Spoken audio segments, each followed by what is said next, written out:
Hey folks, audio mastering developer Igor Vasilyev has released SoundScaper, which is kind of like a emulation of those classic 80s sound toys like the Speak and Spell, but it gives you the opportunity to circuit bend them without having to actually go through the whole process of circuit bending. So it sounds like this.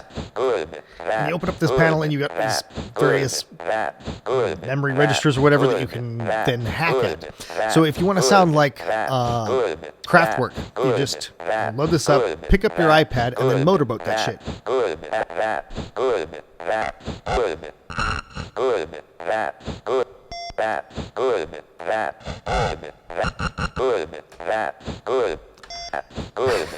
So you get all kinds of different results based on how you're interfering with the various points of the sample as it's playing through, and you can control this with the sequencer to say only go through these two segments here, or you can say I always want you to be going through these segments as you're going through this. I'll get into all that in a second here, but let's do something that's actually musical. Like that is my real goal here.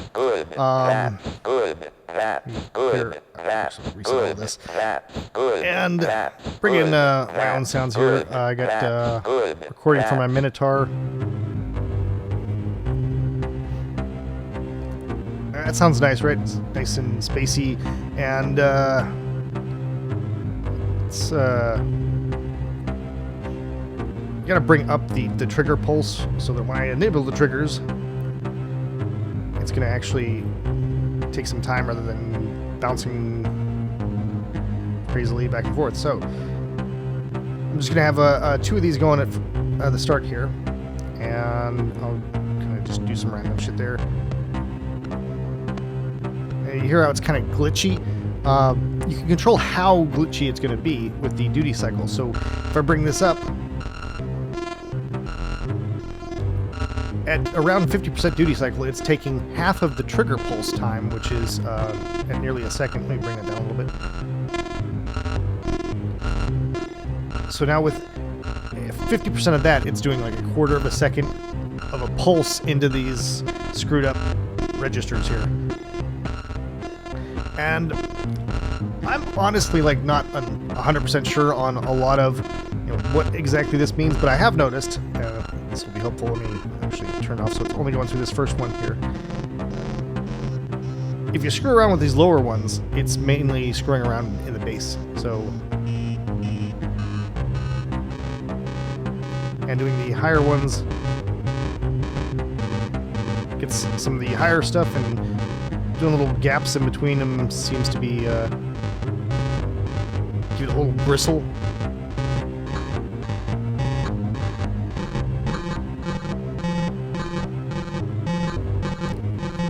If you crank this all the way up, it's always going to be hitting that duty cycle. That pulse is constantly sending it all into that. So if I try to find a happy balance between hearing the actual tones of the synth and fucking with it.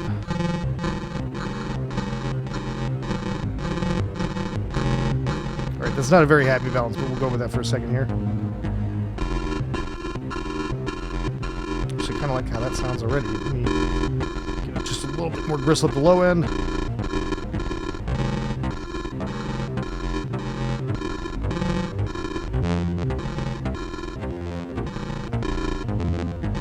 Oh, that sounds really good. Let me play with that theme now.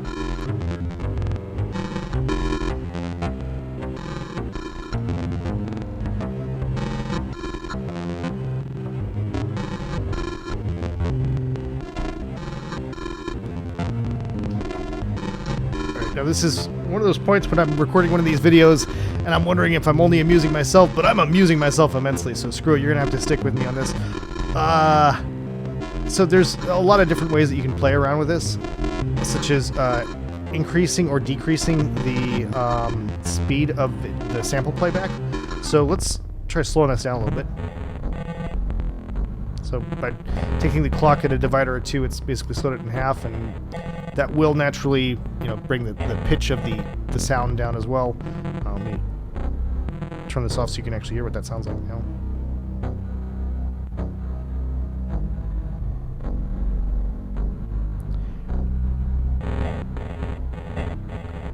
wonder if I can slow this down here.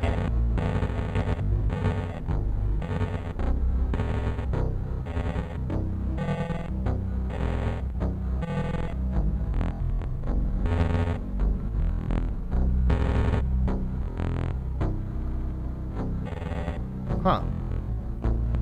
So it's interesting that you don't really hear much anymore now that everything has gotten so much lower when I'm screwing around with the upper registers. Let's hear how this sounds.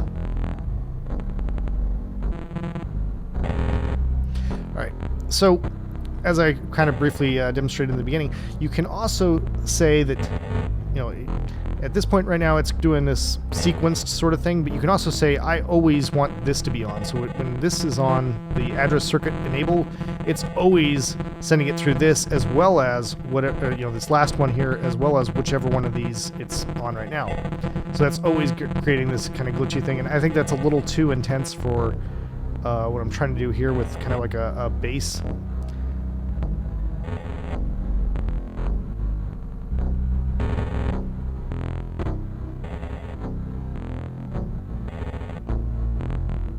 Alright, I'm going to leave it at that and move on to other stuff here. But before I bring in other instruments, I want to play around with the filtering.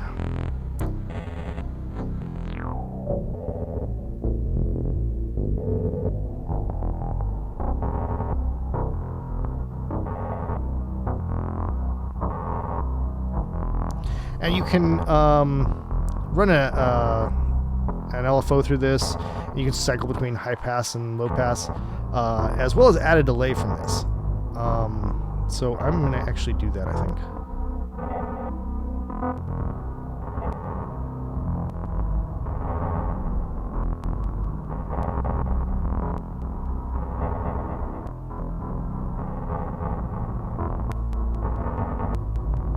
And there's two settings for the delay. One is in small increments and one's in larger increments.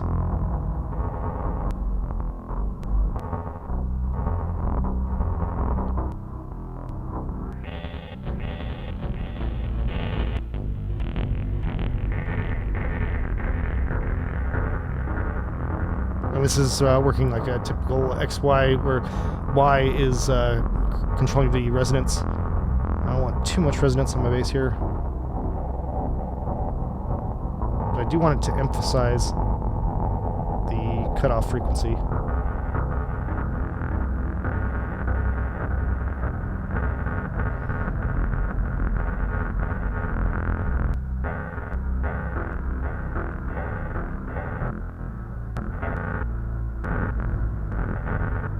And in the delay, the Y is controlling the amount of feedback. So by bringing this down, there's less of that. I think I need less of that.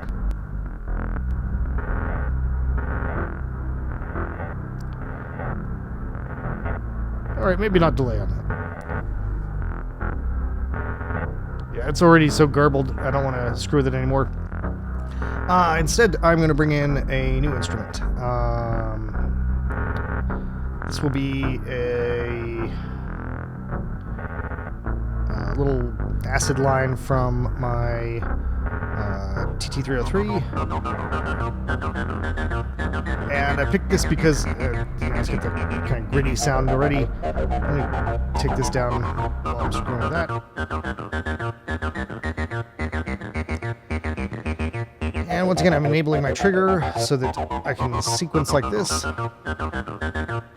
And I'm just giving it some random stuff to start off with, and I'll play around with it from there. I gotta increase the length and duty cycle.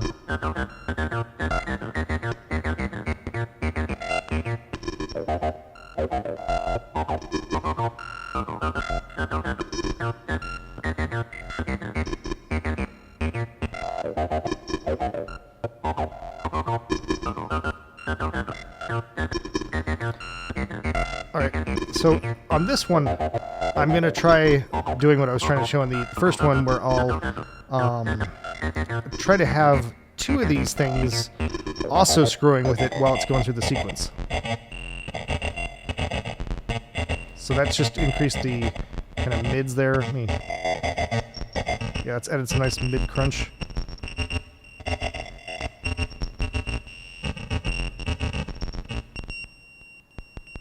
I know it'd be like really helpful right now if I explained exactly what all this meant, but honestly, like I've spent a lot of time with this. I haven't entirely figured out what all the numbers here mean. I just know that poking around at the low end, screwing around with the bass, and poking around at the high end gets you some of the highs.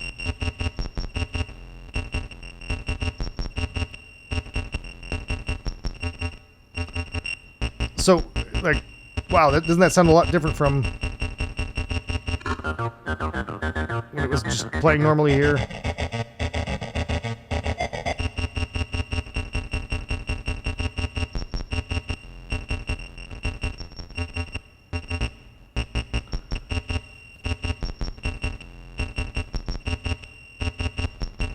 I like the way it's bouncing back and forth between those two. And there's something else we can do in here. There's the pulse width modulation artifacts.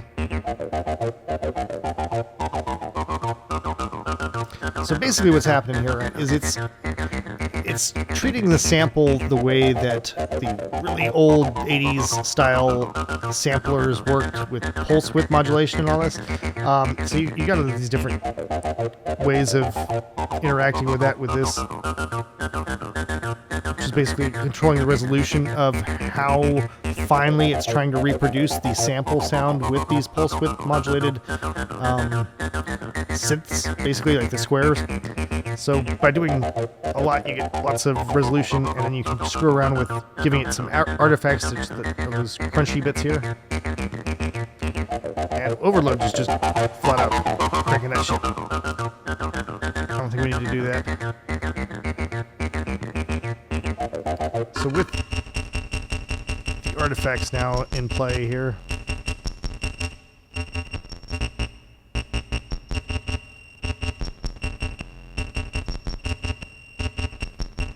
try. I kind of want a little bit of the original to come through here.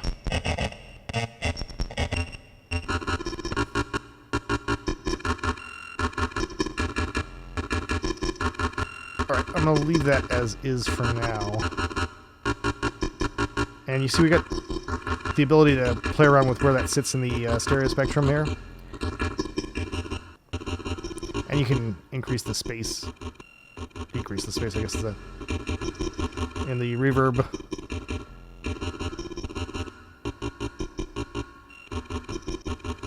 Alright, I like how that is sitting. Let's move on to the last bit, which is going to be the same synth line, except I'm going to be doing this entirely different. Here I'm going to change the speed of this to be kind of faster. Like this is like the only annoying bug I found in this app. Watch the clock number. I'm gonna switch it to faster, so I'm multiplying it now.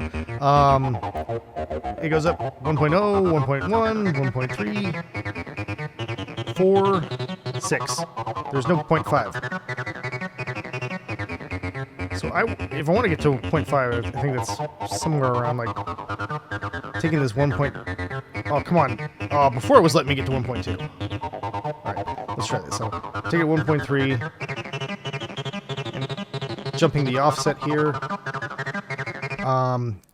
The samples will not be in sync since I loaded them differently, but they will sync up now that I've got them together and I hit the play.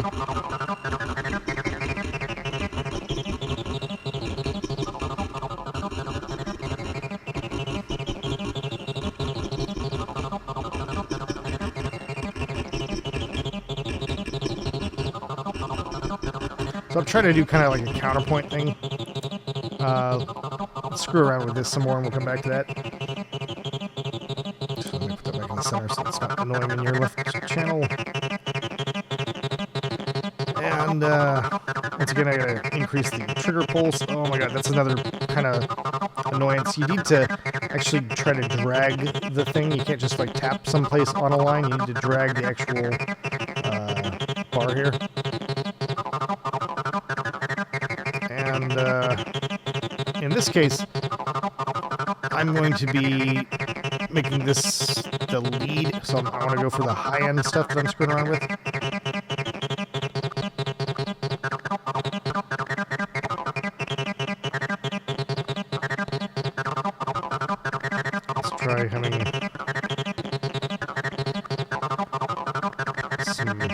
card memory addresses screwed with here.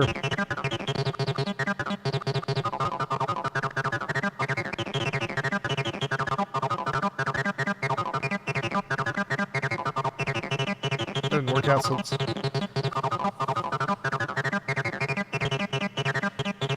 try having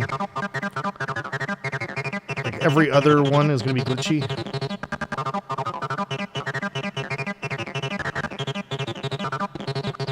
I'm trying to do some sort of like rhythmic glitch.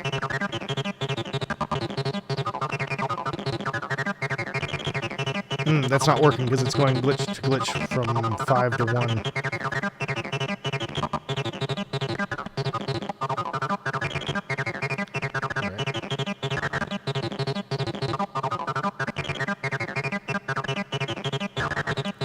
I like the way that one's sounding at all.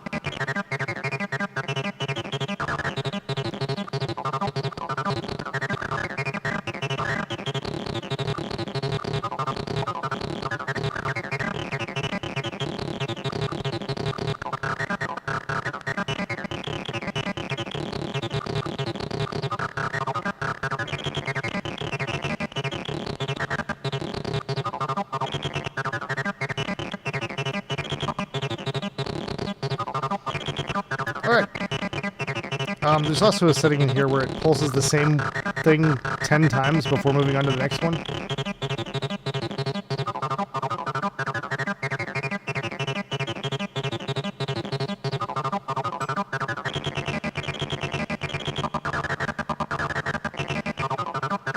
That's not working.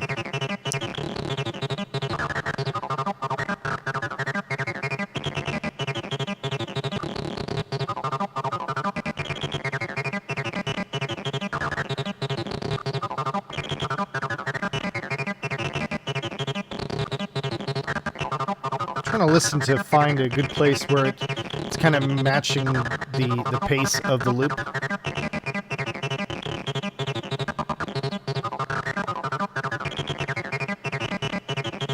And that is not matching, but I like the way it sounds, so I'm going to leave it there. Alright, let's bring in this.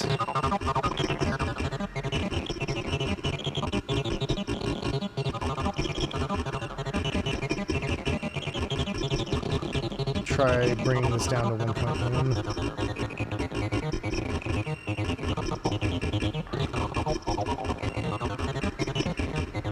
Oh man, now it's definitely not letting me get to 1.2 anymore. I swear it did in my tests. You can also screw around with the rate of the clock with this. That's kind of amusing here.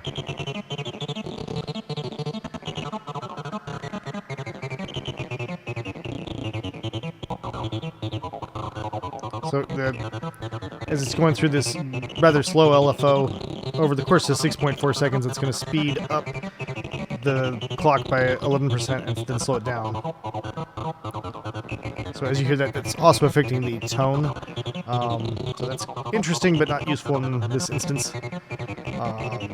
There's also, I haven't even played with this, there's different ways of addressing it. And you get different results from each of these, so let me actually demonstrate that real quick here, and maybe find something that sounds better.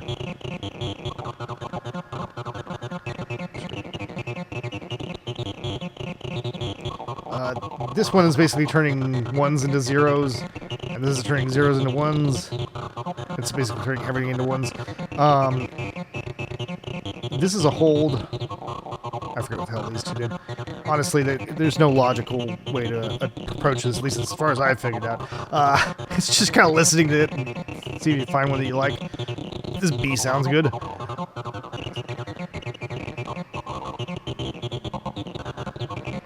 So the 0 and the 1 are very similar. It's actually a little easier to hear that when you keep it held.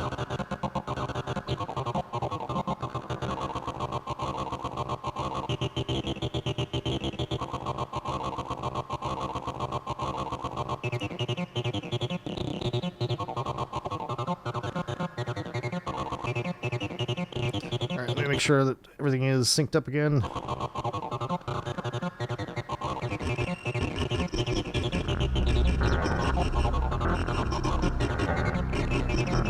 My bass is getting around.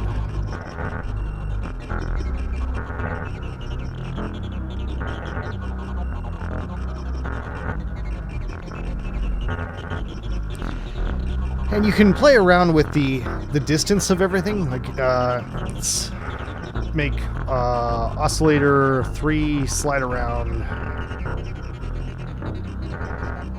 So you see the little thing that's moving around here.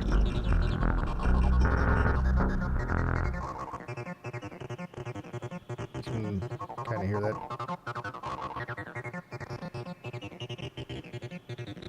And you can also change the distance.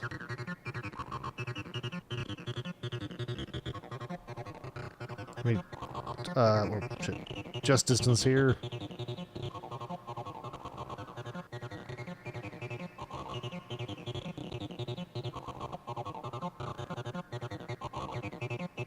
That's kind of interesting. Reduce that just a little bit so it's kind of a little bit of a motion there. And let me set, I have no idea what I was doing with this one, so let me set another one at the same rate, to the same depth, inverted on the second.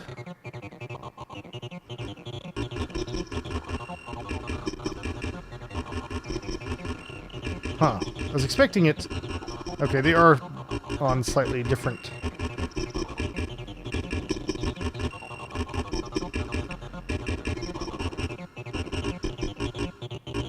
I think it's getting a little too close. I need to reduce that.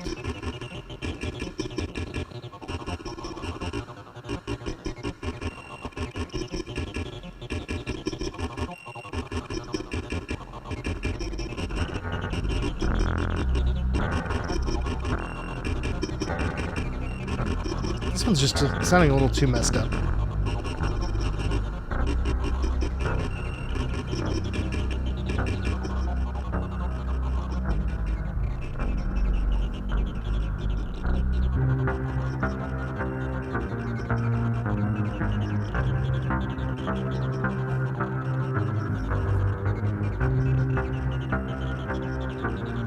Yeah, it kind of works. We'll try screwing around with it again.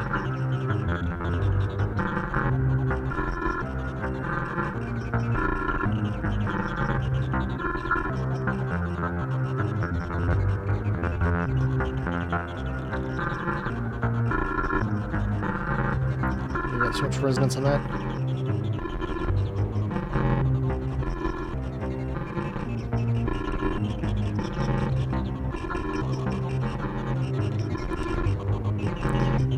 And you can also like hard enable and disable things from here, so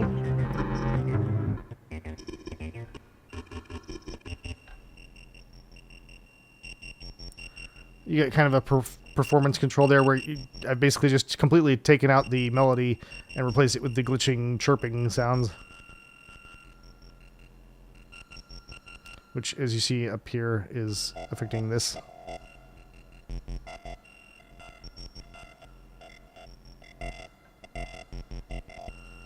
I kind of like that. Let's stick with that.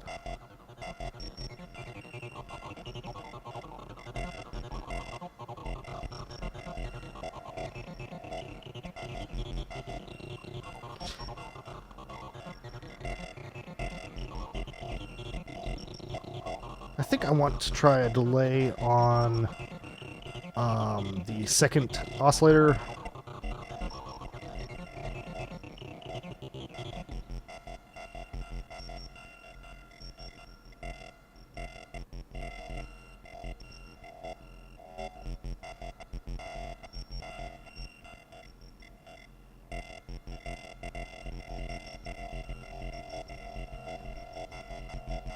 I'm barely hearing it because it's already so glitchy.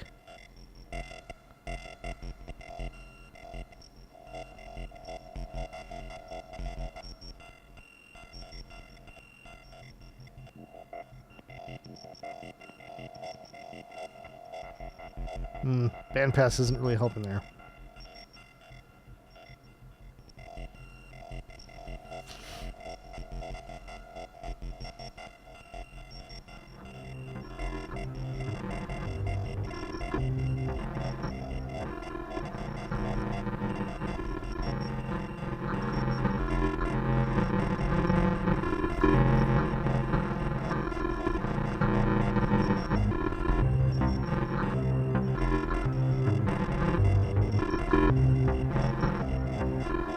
see what happens if I take this all the way up.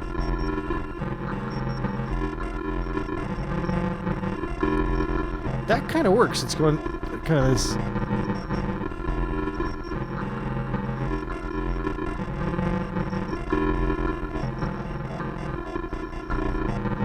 Screw around with the filter mat.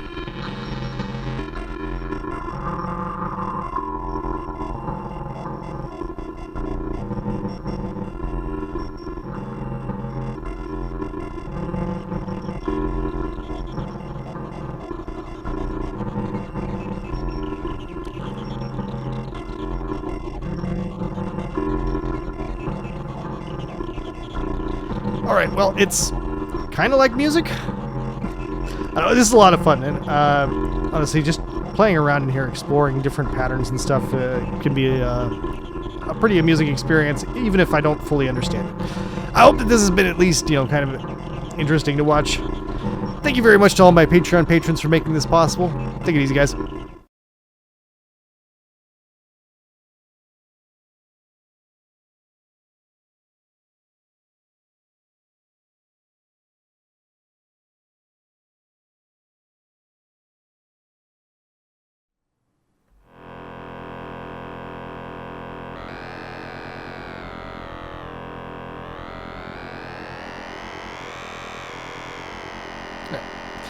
And now, giving it a little bit of the feedback. That's going to be that noisy bits in the wave now. And since it's a sine, it's going to be throughout the whole wave. It's adding just a little bit of grit there.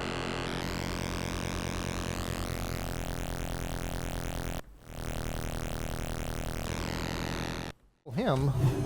Your turn to bleed. My fate is sealed.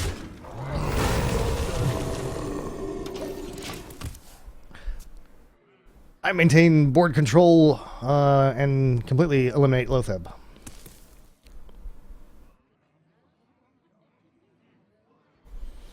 I've actually had some mages just rage when they see Trog, but he's already used so many of his spells it probably doesn't matter at this point. And that is why Trog is so much better than Lotheb.